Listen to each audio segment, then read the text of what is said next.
Why do Christians have such a problem with being grafted into Israel? It just seems so odd to me. Yeshua said it in the writings of John, Yohanan chapter 14 and 15, 16. We're grafted in. His letter, we are adopted into it. Guy just talked about it. The principle of the foreigner. Abraham at the circumcision. Everybody was circumcised under his house. You are part of the blessing. You're coming to be a part of it. You are assimilated into it, even if you're not born of it. Ruth, your people will be my people. Your God shall be my God. I will follow you, as God just said. Why don't you get this? He didn't say go off and start a separate branch. No, you are a branch that's attached to the tree. And that tree is Abraham, Isaac, and Jacob, Israel. You're not separate branch, a separate tree. Don't you understand that? It is all of Israel, the covenant, the Abrahamic covenant. And as we said, there are offerings, sacrifices that are done in the Jewish faith that already included you before you would come. 70 nations. A sacrifice is done for the 70 nations of the world. In Judaism. Yeshua said it not only for those who are here, but those who are yet to come. His prayer in John for the future disciples and those who will yet to come, those who will yet to believe and be grafted in. As Guy said, mankind. He died for the cosmos. Mankind. All creatures of our God and King, not just the Jews, or the Christians, which are Jewish as well, by ideology and doctrine and religion. It's a Jewish religion. The Lord never created the word Christian. Don't you understand this? Because the Lord didn't create any religion. He created mankind to follow him, the Creator. You're born to be children of God, sons and daughters of the Lord. You come together under that same umbrella of the Lord. The Lord is one. You come to America and you have to join. Or do you go off and start a separate America? No.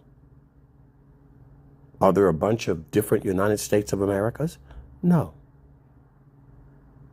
And when the colonists expanded across the continent, what happened? The various, basically you could call them countries to some degree, because many were, decided they wanted to join. So they did ratifications in the Congress to ratify. 1850, I believe, California joined. 1950 or 57, Hawaii. Others wanted to be attached any kind of way they could. They would ask to join. They wanted to be a part. Texas and the annexation, they wanted to be a part. The French gave up their territory that they had claim to. The Spanish gave up their territory they had claim to. They wanted to be a part of the nation formed on the 13 colonies on the East Coast of the United States. And you can see the trajectory moving west as other regions got grafted in to the tree of the United States of America. In and of itself, a branch of England in and of itself, Britain, a branch of the Romans. Don't you see? And you become a part of that. And then you want to separate completely from that tree. And this is why you're not called English or British or Roman, but American of the United States Republic. Interesting. And all these little different regions said, can we join? Would you accept us into your club? Or do you come into the club and then divide the club into 100 different clubs? You're looking for membership. Thousands of people are joining to one golf club, one gym. Hundreds of thousands go into Amway to be grafted in and to become a franchisee of a fast food restaurant or pyramid multi-marketing corporation. The right to be called one of them and to follow what the original founders said you are. You're grafted in, my dear friends. You're not Baptist or Methodist, Episcopalian or Presbyterian, Unitarian, Apostolic, Charismatic, Evangelical, Fundamental, Coptic. You're grafted into the family of God under the Abrahamic code, under the promise and the blessing of Israel, codified and sealed by the Ruach HaKodesh, presented by Yeshua, God's Lamb.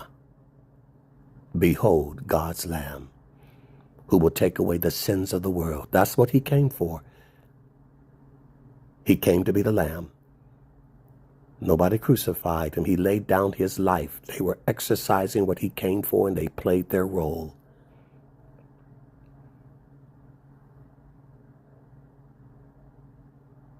It was the Lord, Father, who sent him, and he willfully laid down his life to save his possessions, the things he owns. You have to live like a slave, someone who's owned. And we have a benevolent master, creator of the universe. We belong to him. We are his property.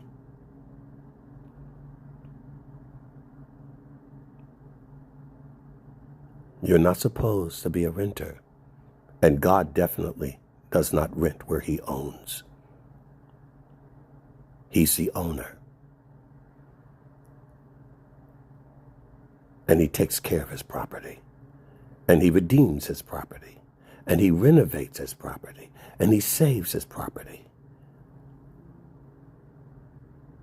Don't make him have to demolish something that isn't bearing fruit. You've been bought with a price, redeemed, adopted.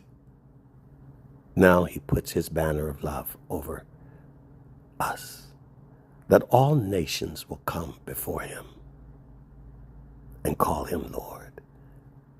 One day he will come back as Yeshua Mashiach, the anointed king to reign. He didn't do that the first. He came as a lamb. Now he will come back as a conquering king. Don't you know that? That's why he said, you say I am king.